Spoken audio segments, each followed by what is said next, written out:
اللہ کے رسول صلی اللہ علیہ وسلم کا فرمان ہے کہ مسلمان کی عظمت اور اس کی عزت اللہ کے نزدیک کعبۃ اللہ سے بھی زیادہ ہے، اور وہاں پر اس مسلمان کا ذکر نہیں ہے جو تہجد گزار ہو، تسبیحات کا پابند ہو، نہیں، مسلمان ایمان والا جس نے کلمہ پڑھا ہے، کلمہ گو انسان کی عظمت اور اس کی عزت اللہ کے یہاں کعبۃ اللہ سے بھی بڑھ کر ہے۔ ہمارا دین، ہمارا اسلام اور ہمارا مذہب کسی حرام جانور کو بھی بلا وجہ تکلیف دینے کی اجازت قطعاً نہیں دیتا ہے، چاہے وہ کتا ہی کیوں نہ ہو، چاہے وہ سور ہی کیوں نہ ہو، اسلام بلا وجہ اس کو تکلیف دینے کی اجازت نہیں دیتا ہے۔ یہ ہے ہمارا اسلام، یہ ہے ہمارا مذہب، اور یہ ہے وہ تعلیمات جو رسول اکرم صلی اللہ تعالی علیہ وسلم نے ہم سب کو دیے۔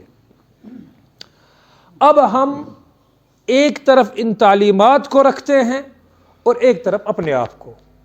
ہماری کون سی ایسی مجلس جس میں ہم اپنے ہی مسلمان بھائیوں کی عزتیں نہ اچھالتے ہوں؟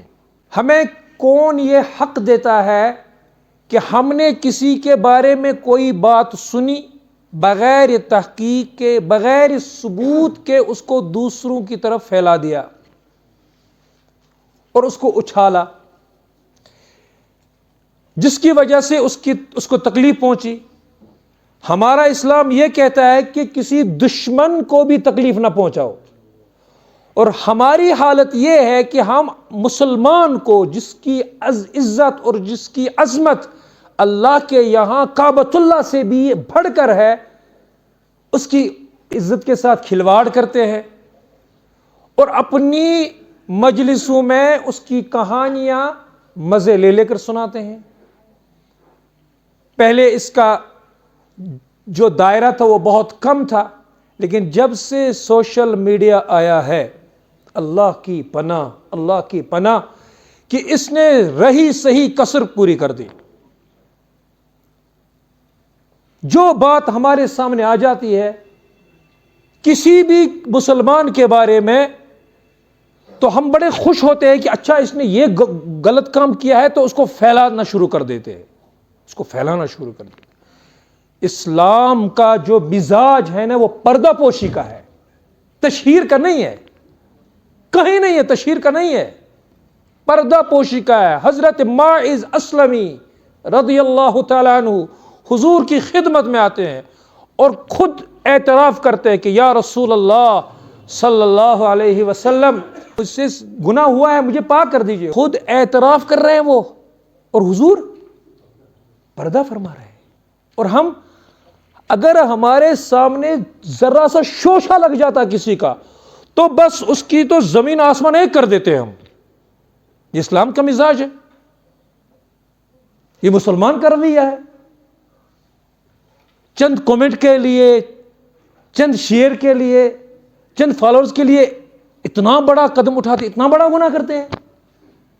انتہائی بربادی ہے یہ۔ من ستر مسلما ستر اللہ یوم القیامہ، جو کسی مسلمان کی پردہ پوشی کرتا ہے، اللہ تعالیٰ قیامت کے دن اس کی پردہ پوشی فرمائیں گے۔ اسلام کا مزاج ہے پردہ پوشی۔ ہاں، اگر کسی سے غلطی ہوئی ہے تو اس کو سمجھانے کا ایک طریقہ ہے۔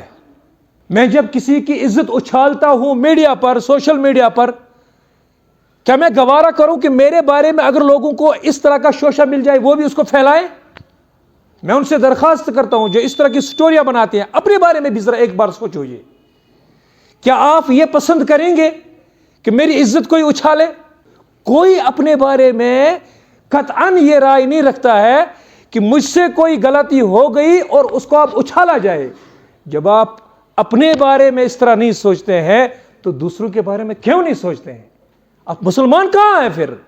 آپ ایمان والے کہاں ہیں پھر؟ لا يؤمن احدكم حتى يكون حتى يحب لاخيه ما يحب لنفسه۔ تم تب تک ایمان والے نہیں ہو سکتے جب تک تمہاری سوچ اپنے بارے میں جو ہے وہی دوسروں کے بارے میں بھی نہ ہو، جو تمہاری اپنے بارے میں خواہش ہے وہی دوسروں کے بارے میں بھی نہ ہو۔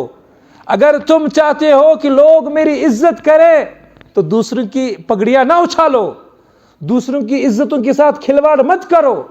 اگر تم چاہتے ہو کہ میری کوئی بات چاہے مجھ سے خطا ہوئی ہے وہ دنیا میں لوگوں میں اس کی شہرت نہ ہو، تشہیر نہ ہو، پھیلے نہ، تم دوسروں کی بھی پردہ پوشی کیا کرو، تم دوسروں کی باتوں کو پھیلایا نہ کرو۔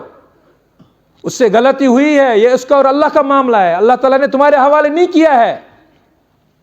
اللہ تعالیٰ نے تمہیں لوگوں کا نگراں نہیں بنایا ہے کہ ان کی غلطی کو پکڑ پکڑ کے دنیا کے سامنے رکھ دو۔ اللہ تعالیٰ نے ہمیں اس لیے نہیں بھیجا ہے کہ ہم لوگوں کی گردنوں پہ بیٹھ جائے اور ان کی ٹوہ میں لگ جائے کہ کب اس سے غلطی ہوتی ہے تو میں پکڑ کے اس کی تشہیر کر دوں۔ آج یہی معاملہ ہے، سوشل میڈیا کا مسئلہ یہی ہے، چورے چھپے ویڈیو بنانا حرام، چوری چھپے کسی کی کال ریکارڈ کرنا حرام، سمجھتے کہ میں نے بڑا کارنامہ کیا۔ نہیں، دھوکہ ہے آپ کا، یہ آپ نے بہت بڑے دھوکے کا سودا کیا ہے، بہت بڑے گھاٹے کا سودا کیا ہے۔ تو اسلام کا مزاج کیا ہے؟ پردہ پوشی۔ اسلام کا مزاج کیا ہے کہ جو آپ اپنے بارے میں سوچ رکھتے ہیں اپنے مسلمان بھائی کے بارے میں بھی وہی سوچ رکھیں، جو آپ اپنے لیے پسند کرتے ہیں اپنے مسلمان بھائی کے لیے بھی وہی پسند کریں۔ جس طرح آپ باعزت رہنا چاہتے ہیں دوسروں کو بھی باعزت رہنے دیں۔ اگر آپ کسی کے اندر کوئی غلطی ہے، کوئی کمی ہے، کوئی عیب ہے تو تنہائی میں اس کے ساتھ محبت کے ساتھ بات کی جائے۔ ادعو الی سبیل ربک بالحکمت والموعظۃ الحسنہ، یہ ہے دعوت کا مزاج۔ کسی کو نصیحت کرنے کا مزاج کیا ہے؟ اللہ کی طرف بلانا ہے بالحکمہ، حکمت کے ساتھ، دانائی کے ساتھ۔ جب تم تنہائی میں کسی کو نصیحت کرتے ہو تو یقیناً اسے صحیح راستے پہ لاتے ہیں، لیکن اگر کسی کی نصیحت آپ اس کو بڑی محفل میں کرتے ہیں آپ نے اسے مزید بگاڑ دیا۔